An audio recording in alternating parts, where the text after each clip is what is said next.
Hello friends, good evening. तो चलिए, आप सब कैसे हैं? आशा करते हैं कि आप सब अच्छे होंगे। सबसे पहले आज हम बात करते हैं, कल हमने बताया था एक जो शीर्षक का नाम था वो समधिया के बारे में हमने पिछला वीडियो बनाया था, और आज हम वीडियो बना रहे हैं। इस शीर्षक का नाम है, इस कहानी का नाम है मुक्तिधन, और यह प्रेमचंद्र द्वारा रचित यह कहानी है जो बहुत ही सरल और सटीक है, जो हमारे समझ में आने वाला भी है। और यह हमें क्या सीख मिलती है इस कहानी से, इसमें मुंशी प्रेमचंद्र जी बहुत ही सरलतापूर्वक हम लोगों को समझ आने वाला यह कहानी बहुत ही सरल है। इसमें हमें आज यही जानेंगे कि मुक्तिधन क्या है, और ये इसमें मुक्तिधन से इस कहानी के पात्रों का क्या संबंध है, इसका चरित्र चित्रण कैसा है। तो आज हम जानेंगे मुक्तिधन के बारे में। सबसे पहले देखिए, यह एक किसान रहमान नाम का एक किसान रहता है जो गांव में रहता है। उसके पास अपनी खेत भी नहीं होती है जो उसमें उपज कर सके, कोई फसल उगा सके। उसके पास लीज पे लिया हुआ या जो लगान टाइप का जो होता है उस तरह से उसे ज़मीन मिलती है, जिसमें उसे फसल उपजा करके लाला जी को, सेठ जी को देना पड़ता है, उसका पैसा चुकाना पड़ता है। तो एक बार की बात है कि किसान रहमान जब वो खेती कर रहा था तो उस वक्त इजाफा कुछ होने के कारण, लगान में अचानक से बढ़ोतरी होने के कारण उसके पास ज़्यादा पैसे नहीं हो पाए। तो ये वह दिन वो उसके पास एक गऊ था, गाय, जिसको गाय बोलते हैं, गाय था जिसको वह बेचना चाह रहा था। फिर वह सोचा कि यह गाय तो मतलब ऐसा ना हो कि किसी कसाई के हाथ बिक जाए, तो यह बहुत ही मतलब खराब हो जाएगा मेरे हाथों। वह मतलब था तो मुस्लिम, लेकिन वह बहुत ही धर्म को मानता था, हर धर्म के प्रति उसकी श्रद्धा रहती थी। जीव हत्या ये सब उसे वर्जित मानता था, वह उसे अच्छा नहीं मानता था। तो वह सोचा कि किसी दिन ऐसे मतलब अगर कोई ऐसा मिल जाता जो हमारे मतलब हिंदू धर्म के कोई अगर भाई हमें मिल जाते, जिनसे हम अपना गौ के बेचकर हम सेठ साहब को, हम लाला जी को हम पैसे हम उन्हें दे दे। लेकिन ऐसा उन्हें हुआ, परंतु उन्हें 5 रुपए का नुकसान भी सहना पड़ा। एक था जो 40 रुपए गाय का एवज लगाया था, लेकिन उन्हें डर था कि कहीं हो सके यह कसाई ना हो। कसाई न होने की वजह से वह उसे नहीं बेचा, और सेठ जिसे वह 5 रुपए की कम कीमत लगाकर वह 35 रुपए में ही वह गाय बेच दिया। चलिए, गाय बेच दिया, उससे तो उसे ये जो लगान का पैसा देना था, इजाफा जो हुआ था लगान में, उसका तो वह दे दिया, उसका भरपाई उसने कर दिया। फिर उसके बाद उसकी माता को हज की यात्रा जाने का बहुत मन था, और यह उससे वादा भी कर चुका था कि ठीक है माँ, मैं तुम्हें हज की यात्रा कराऊंगा। फिर वह हज की यात्रा जाने के लिए उसके पास कुछ पैसे ही नहीं थे। तो वह पहले से ही मतलब गरीब किसान था, फिर उसे उसकी माँ के प्रति श्रद्धा भी, देखिए कितनी उसकी श्रद्धा थी कि वह माँ को हज की यात्रा कराना चाहता था, वो भी धर्म का कार्य करना चाहता था। फिर वह सेठ जी के पास गया और कहा कि हमें कुछ पैसे की आवश्यकता है, आप हमें दे दीजिए, जिससे कि हम अपनी माता जी को हज की यात्रा करा सके।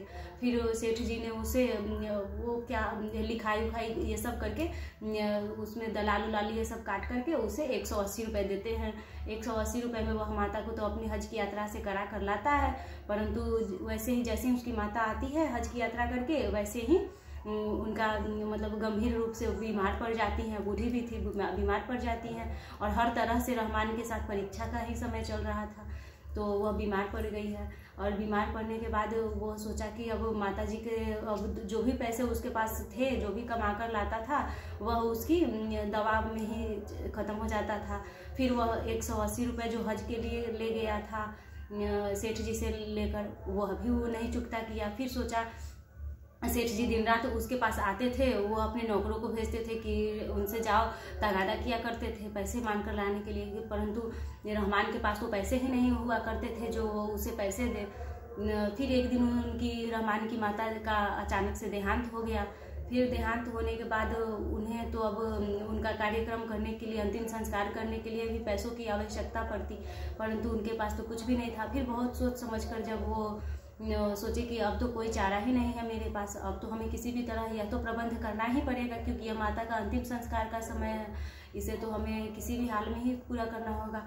फिर वह दुबकते पैर से गए सेठ जी के पास। फिर वो सेठ जी से कुछ बोले, कुछ नहीं बोले, फिर परंतु सेठ जी समझ ही गए कि इसे किस चीज़ की आवश्यकता है।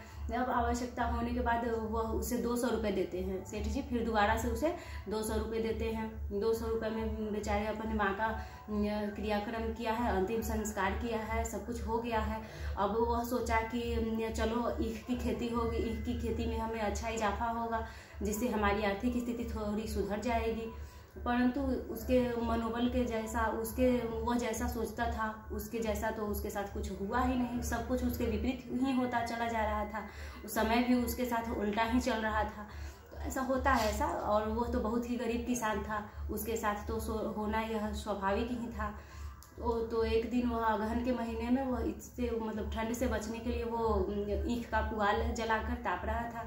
तो ऐसे ही उसके ईख के खेत में पता नहीं किसी भी तरह से आग जाकर लग गई। उसका सारा फसल ही नष्ट हो गया, सारा ईख जलकर खाक हो गया।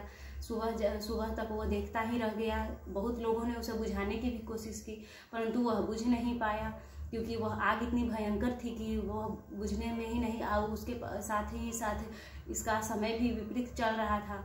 यह जैसा सोच रहा था वैसा तो इसके साथ कुछ हुआ ही नहीं है। फिर सुबह जैसे ही वह खेत पर गया था, वैसे ही सेठ जी अपने नौकरों को भेजते हैं कि जाइए और वो उनको बुला कर ले आइए। फिर यह जाने के लिए मना कर रहा था रहमान। उसके नौकर आए थे, सेठ जी के नौकर आए थे, यह जाने के लिए मना कर रहा था।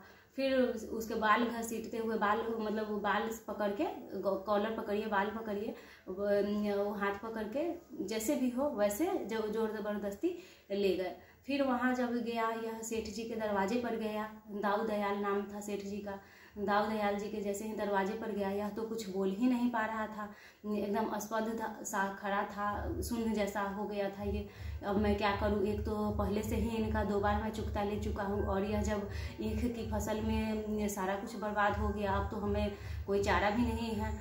तो सेठ दयाल बोलते हैं कि देखो, तुमने हम पे न चाहते हुए भी पहले तो कुछ जली कटी सुनाए हैं कि हमें तुम पे विश्वास ही नहीं करना चाहिए, ये वो पैसे उधार रखे हो, लापरवाही से काम करते हो, यही सब पहले तो बहुत बोले हैं। फिर वह भावपूर्वक थोड़ा चेहरे पे मुस्कान लाते हुए बोले हैं कि चलो, तुमने हमारे साथ कोई धोखाधड़ी नहीं की है, कोई धर्म विरोध कार्य तुमने नहीं किया है, तुमने जो भी किया है सो धर्म के लिए ही किया है।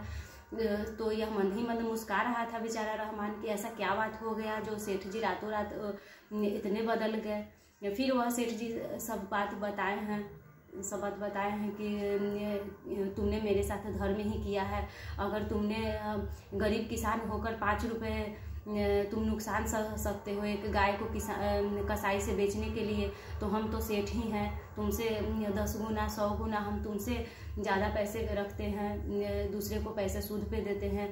तो हमने 400-500 रुपये तुम्हारे यहाँ छोड़ ही दिए, तो उसमें मेरा भी कुछ नहीं जा रहा है। तुमने तो हमसे धर्म का ही कार्य करवाया है, और ऊपर से यह तुम्हारा और मेरा लेन देन का किस्सा बराबर हो गया, और आज किस्सा बराबर हो गया तो हमारा तुम्हारा लेन देन का, और आज से हम दोनों में कोई मतभेद नहीं है, और तुम भी इसके ऋणी नहीं हो। फिर रहमान बेचारा सोचता है, कहता है कि वो भी सोचते रह जाता है और बोलता है कि नहीं सेठ जी, ऐसा कैसे हो सकता है, मैं किस जन्म में यह चुकाऊंगा, मैं तो यह ऋण लेकर नहीं जा सकता हूँ, ऋण लेकर मैं भगवान के पास तो, खुदा के पास तो मैं नहीं जा सकता हूँ, अब खुदा के पास नहीं जाऊँगा।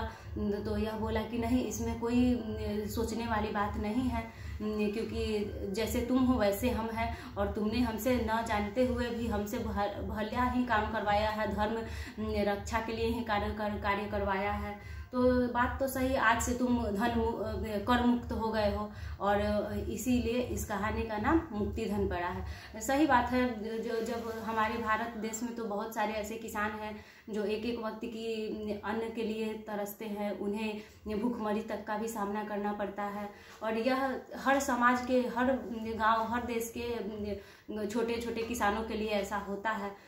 तो अगर हमको इस कहानी से यही सीख मिलता है कि अगर हर सेठ दाऊ दयाल जैसा हो जाता तो हमारे समाज में तो इतनी कुरीतियाँ ही नहीं फैलती। यह सब बात है। तो चलिए, कैसा लगा आपको हमारा यह चैप्टर? उम्मीद करते हैं कि आपको हमारे ये अच्छा लगा होगा। थैंक यू, धन्यवाद।